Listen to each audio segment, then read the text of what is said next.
Selamat berjumpa kembali Bapak Ibu, saudara-saudari umat beriman terkasih dalam Tuhan. Salam sehat berlimpah berkat. Hari Senin tanggal 11 November 2024. Gereja memperingati Santo Martinus dari Tours, seorang uskup. Sermagus Cesar mengajak saudara-saudari sekalian merenungkan kutipan Injil Lukas bab 17 ayat 1 sampai 6. Kita dengarkan sabda Tuhan. Dalam nama Bapa dan Putra dan Roh Kudus. Amin. Yesus berkata kepada murid-muridnya, tak mungkin tak ada penyesatan. Tetapi celakalah orang yang menyebabkannya. Lebih baik baginya jika sebuah batu kilangan diikatkan pada lehernya, lalu ia dilemparkan ke dalam laut, daripada ia menyesatkan salah seorang yang lemah ini. Jagalah dirimu. Jika saudaramu berbuat dosa, tegurlah dia. Dan jika dia menyesal, ampunilah dia. Bahkan jika ia berbuat dosa terhadapmu 7 kali sehari, dan 7 kali ia kembali kepadamu dan berkata, aku menyesal, engkau harus mengampuni dia. Lalu para rasul berkata kepada Tuhan, tambahkanlah iman kami. Tetapi Tuhan menjawab, jika kalian memiliki iman sebesar biji sesawi, kalian dapat berkata kepada pohon ara ini, tercabutlah engkau dan tertanamlah di dalam laut, maka pohon itu akan menurut perintahmu. Demikianlah sabda Tuhan. Bapak Ibu saudara-saudari umat beriman terkasih dalam Tuhan kita Yesus Kristus. Sebuah majalah mingguan Katolik, The Tablet, pernah menyajikan sebuah kisah tentang seorang imam sepuh, seorang imam tua namanya Cyril Murtak. Dia melayani umatnya dengan penuh sukacita sampai usianya yang ke-92 tahun. Imam tua itu begitu dicintai umatnya, sangat dihargai, dihormati umatnya, karena dia menjadi seorang imam sederhana yang mampu menghargai, yang mampu mendengar, yang mampu menasihati, yang mampu menyatukan, yang mampu mengampuni umatnya. Hal yang sama diwartakan kepada kita hari ini, saudara-saudari, dalam kutipan firman Tuhan. Kita semua diajak untuk mempraktikkan cara hidup beriman Kristiani yang hakiki. Kita hanya dapat melakukannya apabila ada dasar iman yang kokoh, serta kepercayaan yang teguh kepada penyelenggaraan ilahi. Saudari dan saudara umat beriman terkasih, kisah perjalanan hidup imam sepuh Cyril Murtak tadi bagaikan cermin dari bacaan Injil hari ini. Dia tidak menghakimi, melainkan mengampuni. Dia juga tidak menyesatkan, melainkan menyatukan umatnya. Ia tidak membiarkan umatnya berkutat dalam dosa, tapi ia menasihati, memberikan mereka kesempatan untuk bertobat. Saya jadi teringat saudara-saudari di sebuah akun Instagram yang memuat Paus Fransiskus yang sedang memberikan nasihat rohani dalam rangka menyambut para pesiarah di sekitar lapangan Santo Petrus.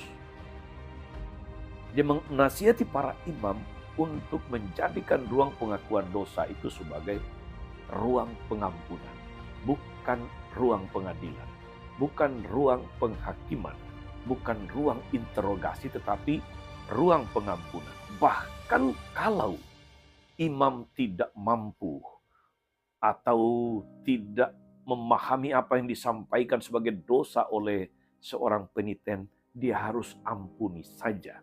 Yang dibutuhkan oleh peniten adalah pengampunan, bukan interogasi, bukan penghakiman. Saudara-saudara umat beriman terkasih dalam Tuhan kita Yesus Kristus. Pada akhir Injil hari ini, para murid meminta kepada Yesus untuk menambahkan iman mereka. Mengapa para murid meminta untuk menambahkan iman mereka? Rupa-rupanya saudara-saudari, apa yang dikatakan Yesus dalam Injil hari ini bukan sesuatu yang mudah untuk dipraktikkan, apalagi kalau mengingat kecenderungan manusiawi kita yang sukar memaafkan, yang sukar mengampuni, yang suka lebih membalas dendam daripada memberikan kesempatan orang untuk bertobat.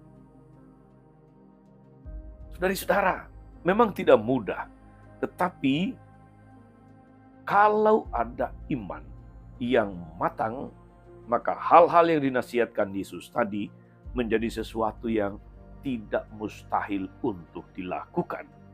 Apabila orang punya iman yang kuat, iman yang matang saudara-saudari, maka tidak sulit untuk mengampuni dosa. Tidak susah untuk menghindari kesempatan berdosa. Tidak susah untuk menyesali segala dosa. Tidak susah juga untuk memohon pengampunan kalau ada iman. Maka permohonan para murid menjadi juga sebetulnya permohonan kita saudara-saudari agar kita mudah mengampuni, agar kita mudah menjaga diri, agar kita dijauhkan dari kesesatan, agar kita mudah untuk menghindar dari kemungkinan-kemungkinan untuk melakukan dosa. Untuk itu memang sebuah membutuhkan iman. Tambahkanlah iman kami. Saudari-saudara, Pastor Cyril Murtak mengatakan, faith is an invitation to believe. Iman itu adalah suatu undangan untuk percaya. Benar apa yang dikatakan oleh pastor tua ini. Kita diajak untuk menambah iman dan kepercayaan kita dengan menjalankan pesan-pesan Injil hari ini, yakni untuk menjadi saudara bagi sesama, untuk saling menjaga dan bukan saling menyesatkan, untuk saling menasihati dan bukan saling menghakimi, untuk saling mempersatukan dan bukan membangun tembok pemisah, untuk saling mengampuni dan bukan saling berbalas dendam. Saudari-saudara, semua ini butuh iman.